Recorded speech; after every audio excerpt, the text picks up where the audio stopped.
Mga parts, kakamadali. Naiwanan natin yung telepono natin. Pero okay, binitbit na natin yung mabibitbit natin kasi sayang. So ito nakakuha tayo.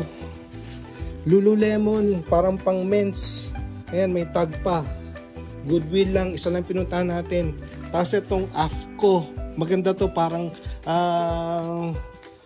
tong pang Gorpcore or yung basta meron siyang face shield. Tapos meron siyang minsan sukatin ko to pagka size large. Maganda yan, AFCO pag na-item yan. Lululemon, AFCO. Tapos nakakuha tayo ng isang penguin na size large, pocket tee, ganda. Tapos nakakuha tayo ng Ariat 38 by 34. Yan, yung Ariat. Sasabi ko sa inyo. Tapos nakakuha tayo ng isang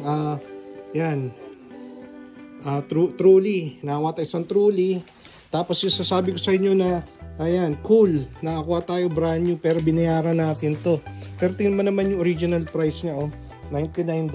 So kahit na medyo mataas, so tubo pa rin tayo dito, brand new. Sasawa tayo ng isang Carhartt na shorts, size 34. Ayan. So after natin mag-shoot ng video, dali tayo. Buti na lang may inabot pa tayo. Ayan. Okay?